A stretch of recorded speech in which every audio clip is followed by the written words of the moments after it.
เอาขึ้นดีๆลูกตุ๊กนะคะพี่น้องเลยเปิดคลิปเปิดภาพมาบันนี้มาทางหนองปุงหนองปลาพี่ได้บันนี้มาหนองวาวจันพี่น้องเลยแม่น้องวีก็บ่เคยเข้ามาสักเทื่อครั้งแรก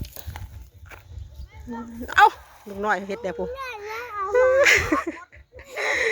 กะทักทายสบายดีและสวัสดีเด้อน้องปลาลุงบนกระขู่ทุกคนพบมาพอกับแม่น้องวีน้องวิวคือเก่าอีกพี่น้องเลยเด้อเนาะเฮ้ยคือหลายแท้นะแต่ต้องเร่งอยู่น่าเสียบ่บาดีปะดุ้งก่อนมาดิเห็นแล้วเห็นแล้วแบบไรอุ๊บส่วนดาวจันพี่น้องเลยดาวจันสะแนวเพิ่นปลูกพุ่นน่ะต้นกระเจี๊ยบเพิ่นก็เดี๋ยวแม่น้องวีสิตัดเอาหมากกระเจี๊ยบไปแต่เมื่ออันต้มกินพี่น้องเลยขนมบ่มีแล้วเว้ยอุดมสมบูรณ์ดีฝูระปลูกผักปลูกหญ้าอยู่คันนองต้นหมักต้นหมักเผาว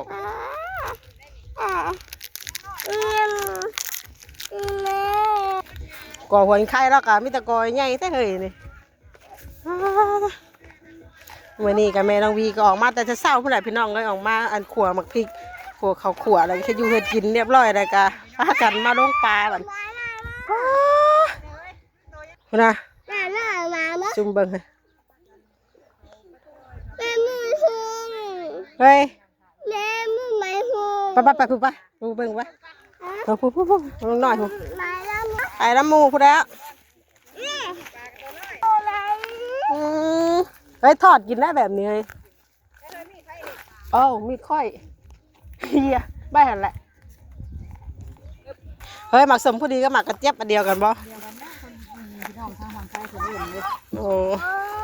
เต็มแฮอันเนี้ยพี่น้องเลยเป็นอะไรคนตึกนี่ตั้งมาอีลีบ่เฮ้ยมันไปใช้แล้ว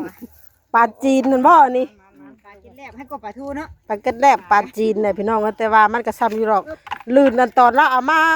ว่ามาอันปล่อยนิดนึงเก็บแทนได้ก่อนพูดอยู่ตอนนั้นว่าเราเอามาปล่อยกะยังน้อยคือเก่าลื่นนั่นเราเอามาปล่อยนิดนึงพี่น้องเลยซ้ำเก่าน่ะซ้ำอยู่หรอกปลาขาวมันอันเขาขายเป็นโตเลยพ่อดำจังน้อยเนาะโอ้บาทเดียวพ่อเลยบาทเดียวพอเลยลาบเลยเดี๋ยวดูปลาปล่อยซะเฮ้ยเก่ายังบ่ใหญ่น่ะปลายังนี่นะเอาปลาเก็ดเล็บโมเมนต์เหยียบน้ำได้จะเอาไปยังหนาวถีบลงตัวน้อยนะปลาขาวมันปลาขาวมันเนี่ยเนาะปลาขาวมันก็ใหญ่แล้วดุน้อยมันทันใหญ่ปลาหญ้าปลานั่นเนาะนี่กับปลาขาวมันคือกันมันทันใหญ่ปล่อยลงรถแดดบัดนี้พี่น้องเอ้ยเริ่มมาเก็บดูเดียวพ่อเนาะเตอร์กับน้องเตอร์พี่น้องเลยโดยสบายดีเด้อนะเหยียบน้ำได้ลูกล่ะพากันโดยสบายดีน้องเตอร์คนขยันพี่น้องเลยดุมันขยันได้น้องเตอร์เลยเมื่อเลยบ่ไปเมื่อกันบ่เก็บลูกเก็บปลาลงป่าแล้วก็เมื่อคือกันแหละออกมาตั้งแต่เช้าพุ่นติกินปลาบ่ป่าน่ะบ่ยาดอกลูกไผ่เมื่อน้ำเรียนเด้อตาเมื่อน้ำบ่น่ะได้หลานก็ตาเมื่อน้ำบัดนี้เต้าบ่เมื่อบ่ลูกมาพี่ดุมาตัวน้อยเนาะบ่เฮ้ยคือได้ก็เรียกแท้นี่ได้บาทเดียวก็บ่ได้ลายเนาะเฮ้ยบาทเดียวกองพูนเนาะบาทเดียวกับมึงแน่บาทเดียวจนครึ่งกระทังใช่หรอกน้อยเตอเครื่องกระทังเลยเฮ็ดอะไรให้กินแต่เก่านะทอดเอาบ่คือทอดอันนั้นมันหน่อยไหมเนาะทอดเอาแบบนี้นะเฮ้ยเอาเฮ้ยเห็นไหมน้องบีเป็นมือกล้องแค่ปลาก็ไปไหนปูชิโร่กับมาเลยครับไอ้จัวมันตึกปลาไอ้จัวมึงแม่เราบ่ได้เหมือนกุ้งก็มีได้เลยเนาะใช่กุ้งจะว่าสอนจะว่าได้จังอ่ะบ่มีแยงเลยเนาะมันบ่มีแยงพี่น้องถ้ามีแยงนี่กวดเอาได้กุ้งอยู่แม่นเฮ้ยเราขั้นน้องเรานี่ก็เฮ็ดคักกันได้เนาะเป็นได้เฮ้ยมึงเฮ้ยบาทเดียวได้นี่เนาะเวนบาทเดียวกุ้งเต้นว้า รอบ2 โอ้ บาท2 บาทพอมันหลายอยู่ จะกินเบิดบ่นี่ดิ ได้คือบาทนั้น ชิเงียบให้ตีตรงหน่อย เด้อหูสิไปตื้อเก่าหูเอาแหมาอยู่ นางห่มไป ไอ้ตัวน้อยไอ้ตัวน้อย เอาไปกินนะเอาแหมากินเด้อ ไหลลงไหลอยู่ทะเลนี่ ใช้ลายบ่บาดเลยเฮ้ยรอบที่ ไอ้ 2 ถือมาคู่ลูกล่ะไอ้เต้เอ้ยเอาคู่มาแพงเอาลงไปใช้อำนาจบ่จ้ะถือบ่ ใช่ม้อยบ่หาเอ้ย หลบเด้โอ้ปลาใหญ่จักนะหลุดไปซ้ำเนาะ ปลาใหญ่บ่ถึกบ่นะ เนี่ยปลาเต็มอยู่นะ อย่าเอาทะเลพี่ โอ้เต็มโคอยู่นะ นี่เป็นโม่อยู่นะไอ้ เอาลงเลยเว้ยป้าไปผู้ไปเบิ่งผู้ป้าผู้ละเบิ่งในผู้ละเอาไปไอ้เตอร์เอามาไอ้เตอร์ เนี่ยปลาเนี่ยจุ่มอยู่แล้วเจ้าใหญ่ไหมพี่โดด อ้อมบ่น่ะเฮ้ยอ้อมคนละส่วนบ่โอ้ยฮอนแดดซับปลาดีนะได้ห้อนซ้ำน่ะใช่ปลาแต่เรือแล้วบิ้วบ่ต้องลงมาดุอยู่เทิงบ่ละถือมีดถามแม่เด้อโอ้บานเฮ เฮ้ยเนี่ยปลาปูลูก ปลาเป็นปูใหญ่อยู่ อยู่เด้อ มันนี่ก็เนี่ยใส่โค้งแล้วนี่เด้อเนี่ย อ๋อ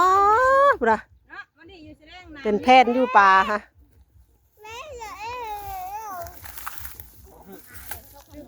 เดี๋ยวสิไล่ให้จะมาถามบ้านโดดเต้นโค้งๆเลยเนี่ยติดอยู่ปลา ลงไล่ ด้วยน้ำทางอะไรต้นทางว้าวบาทเดียวนะฮะไม้เคยดิจะแนบเลยตัวน้อยช่ำเก้าว่าอยู่เห็นคือแต่บาทสมิธเชื่อเนาะ ป้าเฮ้ยบาดตะวิดเด้อติบาดตะวิดเราเป็นงุ่นอยู่บ่ เด็กกับเพื่อนนี่ได้เนี่ยแม่อยู่บนเพื่อนแม่ บุกแก้มเชื่อ นี่เนี่ยปลาเก่งนี่ เต็มอยู่ ขอนี่อยู่ ไม่อาจดวงอะไรหรอก สิอะไรเฮ้ยสั่นบ่ ลุงไหวเนี่ย เอ้า ปลาเลยพวก ผู้ใดไปบ้านเลยผู้ไปที่ไหน โอ้ได้พุ่นน่ะตรงนั้นโอ้ไปแพนอยู่พุ่นน่ะออกไปหมดแล้ว เพื่อนเราเช็ดไปไม่เดี๋ยว ใส่น่ะปลาอยู่พี่ เฮ้ยเธอหนาแยงมาช็อตเลยเนาะ กูสิคักจังติ ไอ้ต้นกับพ่อเด้อเขาอยากได้ปลาไม่ได้คักได้หรอก เอาแต่เขามันพุขึ้นรถ มันไปแล้วมันไปยึดเลยกว้างอยู่เนาะ อ้าว ผู้ไปผู้ไปอยู่ห่มไปลูกไปอยู่นะไอ้เตอร์ไปอยู่ห่มทั้งไอ้เตอร์ไปลูกไป ถือ บ้านตัวนึง ถามหน่อย เอาจากโต๊ะบ้านเอาตะบิดดัดเตี้ยคักช่ำบอกกินนี่กำลังออกมาเป็นแผ่นอยู่กินนี่ จะมาจุ่มเลยนี่ เห็ดคือบัตรพี่จะซื้อขายต้นนี่ ปลาหน่อย แล้วปล่อยลายทงก็ดีบ่เฮ้ยนี่ นาเติบได้ ลายเติบกะสิลายเติบอยู่แต่เบิ่งเลยเห็นลงกินเลยเนาะ มันหมดตมแล้วบ้านนาที่เขาปลาหน่อยมันหมดหรอก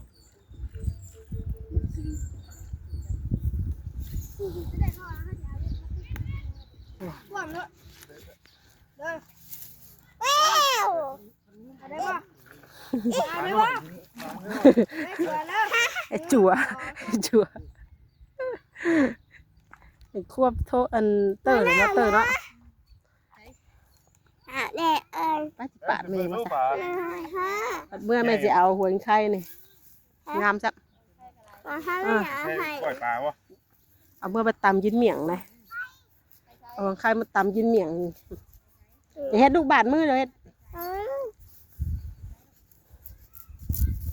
โอ้แม่เอาไว้จักมันบ่ได้เลยกะ ถาม ปิดไว้ ท่านนี่กำลังจีกัน คะแนนคะแนนพ่อแม่รู้แล้วนี่ทุเรศนะ เมื่อไรวะเมื่อไรไม่ใช่นั่นอันเลาะน้องว่า บ้านเฮเป็นบ่นี่คือสิบ่ เฮ้ยว่าเฮ้ยคือ เบิ่งเอา คนหนึ่งกู เบิ่งเอา คนหนึ่งเฮ้ยว่าเฮ้ย จนบ้านน้องปลาน้องนี่ก็สิเบิดย้อนจักดิ บ่คือแม่ช่างว่า ปลาบ่เป็นปานใดว่ะ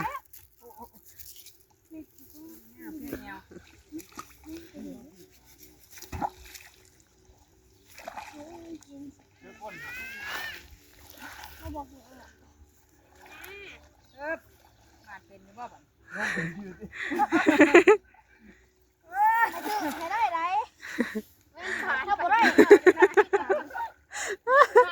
งานเอาใกล้ๆได้บ้านไปวิทย์จะได้ เอ้ย เทียมอยู่ใกล้วะ มึง อยู่ใกล้มันวนเวียน อยู่หบมันอยู่หบนะ คนอ่ะเอา นั่นแหละ บ่ไอ้เตอร์มื่นนะไอ้เตอร์บ่ให้ลงตกลงน้ำนะมื่นนะบ่ลงมื่นตกลงน้ำเลยลูกละ อันนี้อย่าเรื่องหูนั่นนั่นหนูเอาแล้ว เรียบร้อย โอ้ตาป่ายังใหญ่แท้น่ะกว่า มันปบบ่ทันกินนี่แน่น่ะ แม่มาปรับปุ๊บก็ทันโอ้ยองนะ เอาไหนมาเลย เอาไหมครับ ใช้กระถางเลยพี่ได้กระถางเลยยุ่นมาเลยยุ่นเป็นเตอร์เลย หรอ ป่าน้อยโยยผู้เราผู้เราลูกน้อยอามาเลยผู้ จองโต๊ะเรา เอ้ามึงไม่ให้หยุดไม่ให้ไป ยังหน่อยคือเก่าอยู่แล้ว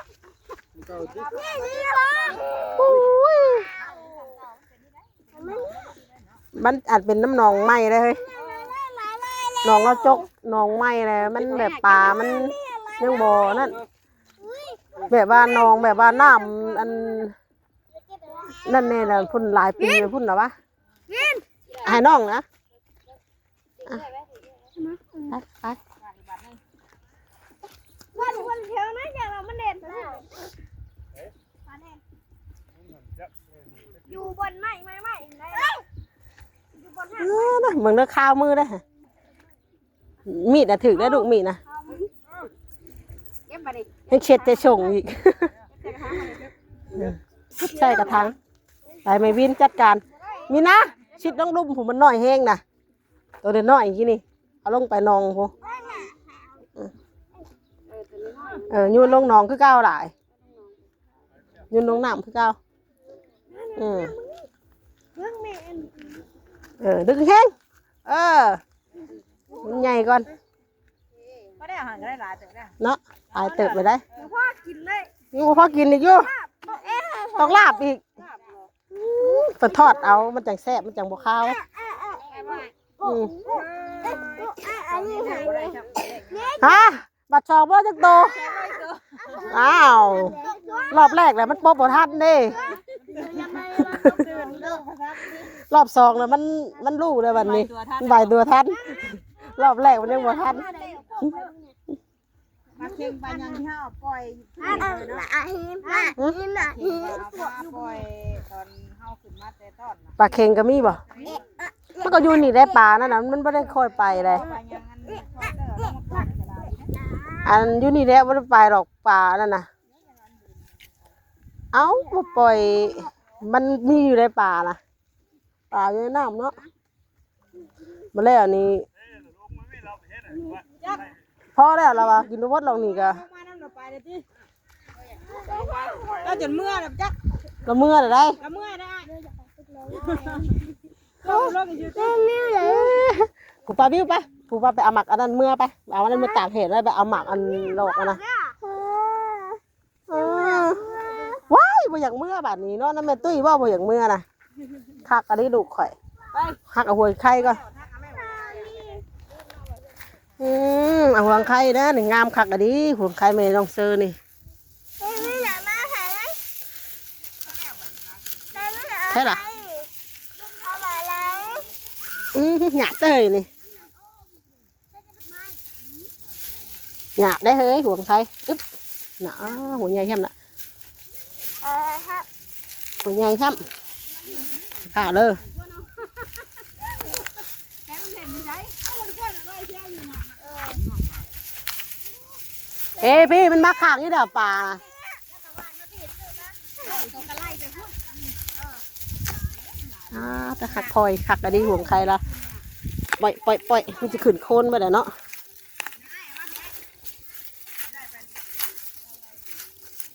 หล่าจะเห็นลูกมันบาดมือนะฮะบิวตี้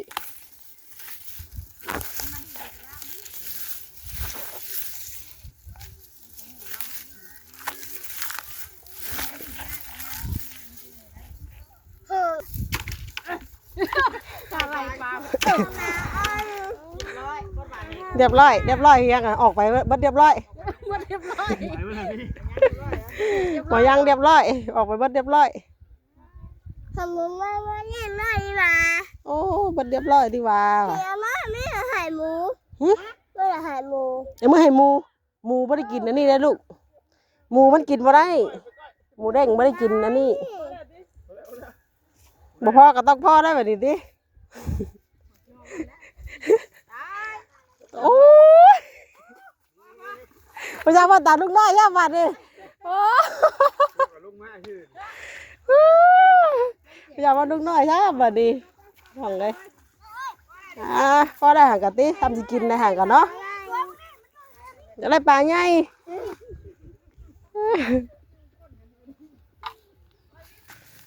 ไปจะตัดเอาหมักกับเจี๊ยบแป้นหมักนี่เดี๋ยวแม่ชิมมาต้มใช้น้ำตาลให้ลูกกินนี่ ได้เรื่องมาผมไหม นี่ เนี่ย สมเปรี้ยววะนี่นะว้าวเมื่อก็ใส่ มาเลย เขาก็ไม่ใส่น้ำตาลแล้วอ่ะ ฮะ เขาก็ไม่ใส่น้ำตาลแล้วเว้ย เอามา เอาเมื่อใส่น้ำเมื่อตากแห้งต้มใส่น้ำตาลกินกะหวานเลยอยากเอาบ่แม่จะเอาให้แน่นี่น่ะเก็บ เองแม่นี่ไหม ป้ารถลูกอันนี้ป้าเก็บเอา ฉันไม่ได้ เอาเลยเมื่อต้มใส่ตู้เย็นไว้นี่ก็แซ่บแล้วนี่เนาะ นี่ลูกเขาหลังนี่มันมีเขาหลัง ไปซื้อผักกะมิกมาปลูกพร้อมนะพี่น้องกบผักกะมิก มีเขาหลัง นี่ของยางก็ใช้เสือแม่เนี่ย อันนี้เนี่ย เก็บเอาปิดเอาแล้ว อะไรเนี่ย ปิดเอาแต่กกำลังห่อนซองพี่น้องเลยคลิปนี้ก็จะประมาณสำนี้ก่อนเด้อน้ำปลาดุงเนาะแม่น้องวีอาจจะจบคลิปไปสำนี้ก่อนเดี๋ยวพบก่อนในคลิปต่อไปเนาะคลิปนี้ก็ไปแล้วขอกล่าวคำว่าสบายดีทุกคนบายดีปลาดุงก่อนจ้ะไม่เสียหายนี่บายดีจ้ะ โอ้ย แม่ว่านี่นะนี่